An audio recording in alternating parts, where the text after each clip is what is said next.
Hey guys, welcome back to the Pole Suites YouTube channel. I am so sorry. I know there has been a super long hiatus between YouTube videos. We've had a lot of pop-up shops. We did polecon recently. We've been trying to schedule interviews and other things to go on the YouTube channel. I'm just excited that Ray was able to talk to me about their experience in dance and circus arts and now their program in NECCA. So thank you all for coming back. And if you haven't already, make sure you subscribe and click the notification bell to keep up with our more regularly scheduled YouTube videos. If you want to learn more about the circus arts world, getting into a circus arts program, the application process, and all that good stuff, keep on watching. All right, let's get to the interview. Hello. Hello. It's been a while. Welcome back to the Pole Suites YouTube channel. It has been, I don't even remember how long since we last posted a video at all, nonetheless, an interview. So I appreciate you so much for coming. This is Ray. Hello. Ray is in NECCA. It is the New England Center for Circus Arts ProTrack program. Yes.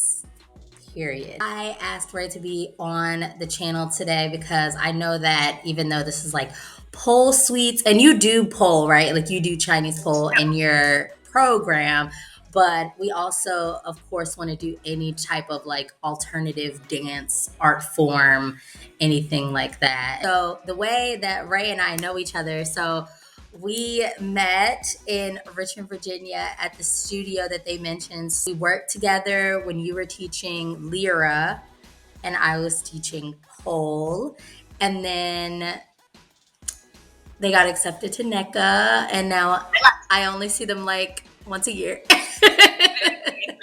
Unfortunately. Because they're living their best life in Vermont. I just wanted to make sure that I got like your background, just kind of like introduce yourself, how long you've been in the program, or like what got you into the program. Yeah, so starting from the beginning, I guess. Yeah. I started dancing when I was 5. And I did that all throughout grade school, throughout high school. I did some competition dance. And then I went to college also for dance. I did the dance and choreography program at Virginia Commonwealth University in Richmond. Graduated from there in 2019. The week that I graduated, I took my first aerial silks class. I'd taken like a couple of one-off classes before that, but I didn't have a lot of access to circus where I'm from. I took my first class at Seoul, and I just kept going. I started with aerial silks. I picked up Lyra pretty quickly after that.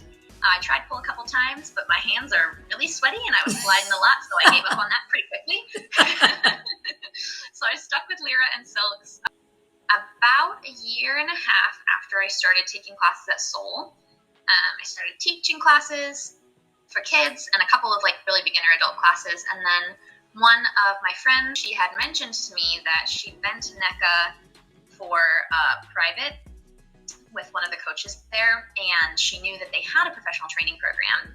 And so she told me about it, and she was like, hey, I think you should look into this. This seems like something that you would be into. And this was in 2020. Since I wasn't able to audition for dance jobs or anything, and since I knew I wasn't going to be able to get jobs or audition for dance jobs for a while because of the pandemic, I thought that it would be a good time to do a training program like this, which a lot of other people also thought.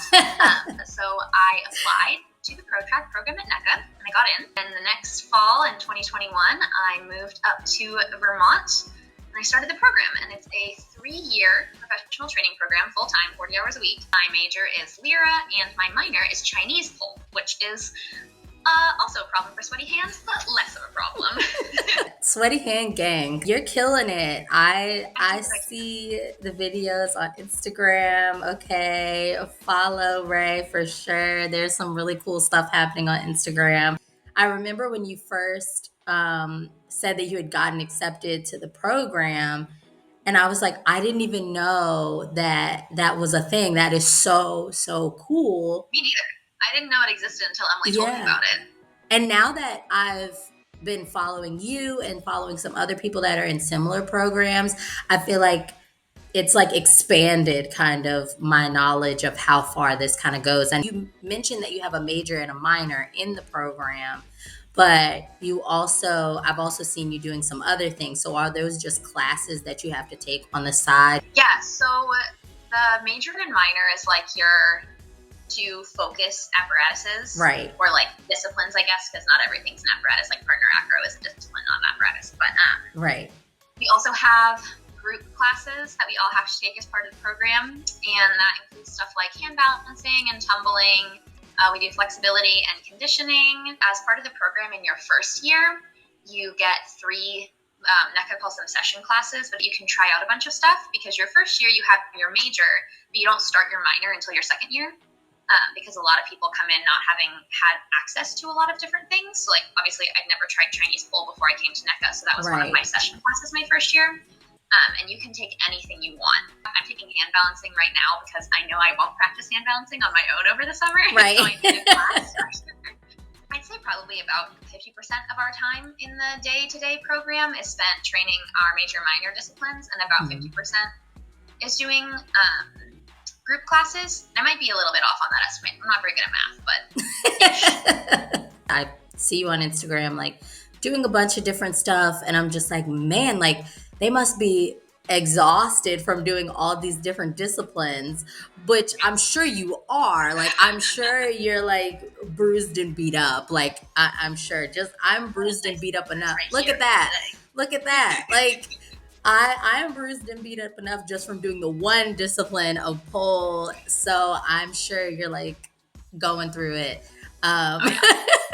But that's really cool that you get to be like more of a well-rounded kind of artist in that program, and they're just not like, okay, you're going to do trapeze and you're only going to do trapeze and you have to do trapeze every single day all the time. Yeah, like the circus world in general is like really trending away from like being a specialist in just one thing.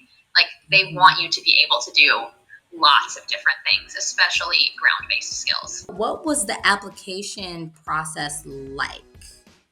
Yeah, so the way that the ProTrack applications work is that in the fall of the school year, they open video submissions, and they're due in early December, I think. So it starts pretty early. Like basically as soon as they get the incoming class in, they open the applications for the next year.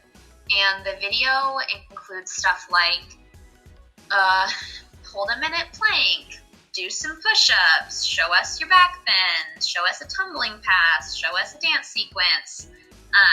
There's like a whole bunch of technical skills that you have to show. Like I think I had to do like a dive roll and a backwards roll and stuff like that. And I had to show like my splits and straddle.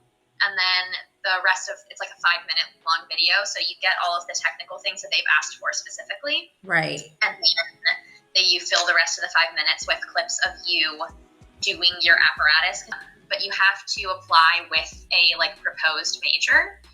I think minor as well, even though you don't, that is even more loose because you don't start doing your minor until your second year. Okay. So it's just like they want to know generally what you think you might want to focus on. Because not all the coaches can teach everything. So when I did it, it was all virtual because of COVID. So it was only 2020 and 2021 that was virtual. Oh, so you would have had to like come to Vermont to do it? Yeah, so they have an in-person group audition, but I think there is also they have like rolling submissions after the initial thing is out, and I think that is all virtual. So if you can't come to the in-person audition, I believe you would just go for the rolling submissions, and that's virtual. But the way that it worked for me was after I sent in my video in like the beginning of February, I think, we had a group Zoom call.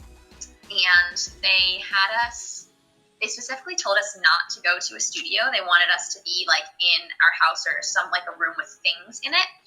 And we did this like creative exploration exercise where we had to use the things in the room to create like 5 tableaus. And then we had to like link them together with movement. I found it really interesting. Yeah. But I'm also like, my college program was a modern contemporary dance program. That was half a choreography program, so like it's very much my jam. Right. Same like part of that same round of auditions was we had to submit a video of us they sent us this like music video that we had to analyze based on 3 criteria that they wanted to, like, it was like music and lyrics, like choreography and like cast or something like that. That's not exactly what it was, but they had like criteria that they wanted us to use to analyze this music video, and we had to create like a video of us talking about our analysis of that, which I also thought was really fun. And they sent us a video of like a dance phrase that we had to learn and then record ourselves doing and send in. Oh my gosh. I might be mixing stages here, but the way that it works now that it's in person again, I'm not 100% sure on how much material they have to submit outside of that 5-minute initial video. But when they come in for the in-person audition, they learned the dance phrase in person, and we had like conditioning and flex assessments. This is something that we did not have to do virtually, was they had to perform an act. So they had to have an act on the apparatus that they wanted their major to be, and they had to perform that live for the faculty. Oh, wow. And we didn't even have to submit an act video. Huh. See, that's like one thing that I would have thought that they would have definitely asked you to include, because they're like, oh, you know, we want to see what you, like, if you say this is the thing that you want to do, you definitely should be submitting something that you've created in that space. Okay. So that's good to know. Okay. So when you did it before, because of COVID, things were a little different, but now that it's in person, if you go from now on to apply, you're probably going to have to do that extra like step to and it. the timeline was like, you have to submit the video in like December, January, and then the in-person auditions have been in March the last 2 years. But then after the in-person auditions, I think it takes like a month for them to send out acceptances. And I think it was about the same timing for me as well. So I think depending obviously on what you're applying for and how much space is in the class, because this past year's first year class was pretty small. And I mean, considering like how it would be for like a 4-year college type deal, like you usually have to wait way longer than a month to hear back from stuff like that. You would think with like how much y'all had to submit and how much like work went into the actual process, especially for the virtual process, you would think you would have to wait like forever to hear back. Was there anything that they gave you ahead of time, like a list of stuff that they had like required or suggested qualifications to even apply? Yeah. So they have on their website, they have a whole list of like not prerequisites necessarily, because obviously everyone has an individual background and they'll take your background into account. But they have like a list of like, if you're this, then you should apply. If you're this, then you should apply. And like one of the things they had on there was like, if you have a high level background in a different like athletic form, like, and they think they gave gymnastics as like a suggestion. And I don't remember if dance was on the list or not, but I like reading through that list, I was like, yeah, I don't have a whole lot of circuit experience, but I've been performing for like 17 years at this point. I have a lot of physical experience with my body. Right. A lot of my classmates have been doing circus for a long time, but not everyone. Like some people are like me, where they started doing something else like gymnastics and then switched to circus, and then within a couple of years of that started doing like pre-professional stuff and applied to NECCA and stuff like that. So you have classmates that did start kind of younger and kind of just carried it on, like, this is what I knew I wanted to do, and so I'm here now. Yeah, I have classmates who started as like children. That's crazy to me. Yeah, like a lot of them are doing this instead of college. Yeah, I mean, if that's what you know you want to do, like you want to do performance arts and circus arts, then I totally would imagine that there's people that do that. And so you said you're teaching kids there for summer school now, and you just started. When did you start? We just had our first full week of summer camp this past week. Okay. And are you getting class credit for that? Are you getting like an hourly wage for that? How is that working? Yeah, so I am in the ProTrack program at NECCA, and I also work for NECCA. Okay. I'm a youth coach. So I teach like the evening kids classes, and that's during the school year.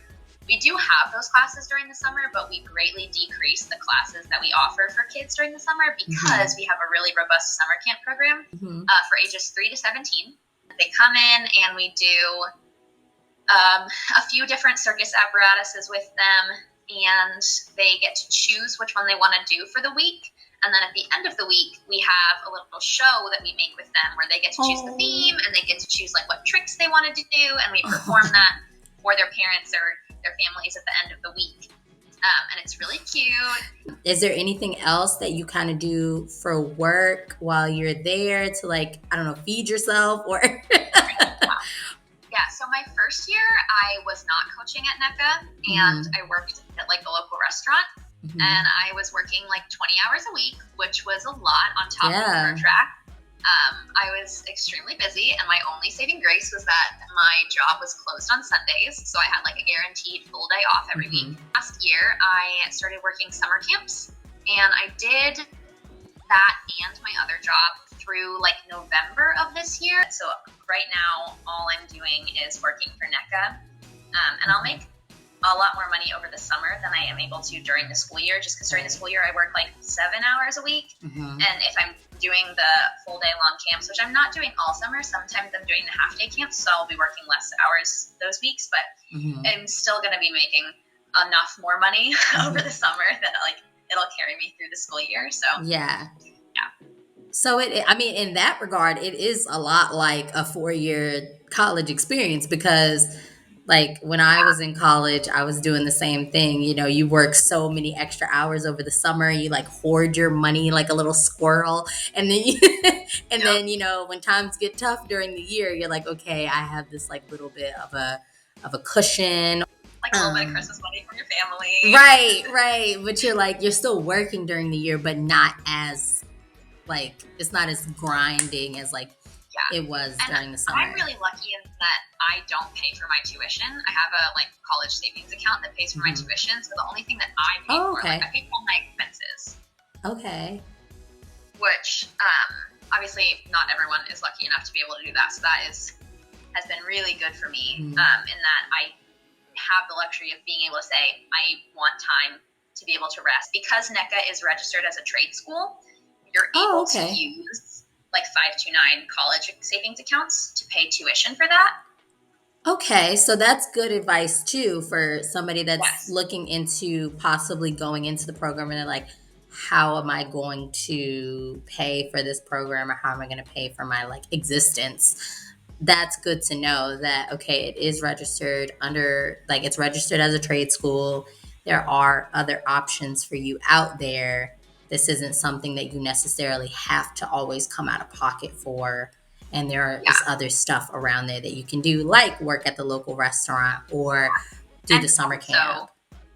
Vermont has, I wasn't able to access any of these my first year in the program, but after you've lived in Vermont for a year, you're considered a resident. Okay. And Vermont has a lot of really good grants for education for Vermont residents. So I know a lot of people in the program use those grants to help pay their tuition. Like I had to pay my own way through school, and like scholarships and like working a whole bunch while I was in school. So I always like to get different perspectives on how that's gonna work out, because I know like everybody's situation is different. Everybody's like financial situation and familial situation is different. So that is good advice. Like the schools in Canada and in other places around like, you know, the world and in the US, I'm sure they're all different in how the financial systems work and how the scholarships work and all that. But it's good to know that it's always worth looking into. Like, don't be afraid to exhaust those resources. Like, to be able I wouldn't be surprised if all of the American circus schools were registered as trade schools. Like, I don't know for a fact, but it makes logical sense that they would do that. Yeah, I would hope so. But that's okay. Okay, that's good. That's giving some people hope, but like, how am I going to do it? Okay, there's ways. Like, don't give up on your dream. What's advice that you have for somebody that's looking to go into your industry, or, you know, maybe like you said, getting started in circus later in life, like what's the advice that you have for them? Yeah, I think my advice would be to find the thing that really interests you and then pursue that as much as you can. Like when I came into Seoul, I started doing fabric, which is all I had ever done in circus like before. Like I'd taken a couple of fabric classes before that. And then I was really scared to start Lyra because I was like, that's metal, it's gonna hurt. And then by the time I had spent those like 2-ish years at Seoul and was auditioning for NECCA, I had like something in my brain had been like, Lyra, that's the one you're gonna do. And like pursuing that has been a really successful avenue for me. So I think finding like the specific thing about what you want to do that like really is what interests you and what your favorite part of that is. And it's okay if that changes too. So I think finding the thing that you like about what you're doing and really pursuing that. Yeah, sticking with it, getting really good at it. And that applies to like anything too. Like in engineering, we were just talking about that at work the other day. I was like, the key to engineering is just like find something that nobody else wants to do or nobody else is really good at doing and get super good at that thing. And then boom, job security. Like, like now you're considered a subject matter expert and now everybody wants to hire you. Like Circus Arts works the same way. Even with different apparatuses in circus, there are different styles of doing that apparatus depending on who you are and where you learned from. A lot of what I do on Lyra especially is influenced a lot by my dance background. It's like someone else coming into Lyra that doesn't have the same background as me, it's not going to look the same on them. I come from dance, but I come from more of like hard styles, so like hip hop, jazz, like a little bit of theater, you know, stuff like that, to where my pole looks very different and my pole choreography when I'm teaching looks very different from the people that I know that have background in gymnastics or the people that I know that have a background in ballet or contemporary. Their stuff looks way different. And then the people that don't have any background in it at all, I feel like they have the best chance of just making their own thing and making it like their signature of like, I came up with this because I had no outside influence at all. And so this is like my thing. So yeah, I think that works for everything. Just like hone in. That's good advice. Make new stuff. Do things you haven't seen anyone else do before. Yes, absolutely. Like what's next once you finish? So either cruise ships, that's what you want to do? Yeah, that's my plan. So I don't really know where I would want to go after school. So cruise ships is a great way to delay having to decide that. Yeah, and I mean, see also, the world in such a cool way. To travel the world. Yes, like and do super cool stuff while you're getting paid to travel the world. There are a lot of opportunities for circus artists on cruise ships. I definitely could see you doing that, and that's so super cool. Well, you're so bad. I expect nothing but great things. So thank you. I'm not even worried about it. And then, let me know. Let me know when you get on that cruise so I can get me a ticket. I'll be like, I'm on the way. Everyone, come on the cruise. Let's keep her for you. Cheer really loudly for me so I get rehired. Well, I'm going to put your stuff back on the screen so that everybody can follow you. Please, please, please follow Ray and follow their journey in school. You have a year left or 2 years? 1 year left. 1 year left. Oh my gosh. 1 year left. And then you're going to be seeing them on freaking Cirque du Soleil. You're going to be seeing them on all the like fancy cruise ships. All the things. All the things. So yes, follow them. Thank you so, so, so much for doing this. Thank you for having me. Oh my gosh. Thank you for still agreeing to do this after I was a hot mess. And then and then also like both of our schedules are crazy. We're both juggling a lot. So I will see you next time. Yeah, thank you so much for having me. Yay. It's so good to talk to you. Yeah. Thank you guys so much for watching that interview. I really appreciate you guys coming back. And if this is your first time here, like I said before, go ahead and subscribe. Also, be sure to follow us on Instagram, Facebook, and check us out at www.polesweets.com and follow our official mascot, Lilo Sweets. If you have not been on our website recently, we do have some new stuff, including our new card magnets. We have the highly requested leg switches and pole kisses card magnet, another highly requested bimbo in the Brad Stall font, and of course, last but certainly not least, the twerk it out card magnet. Super excited about these. We debuted these at polecon, but now they are available on the website for everybody. As always, thank you so much, and I will see you in the next one. Bye.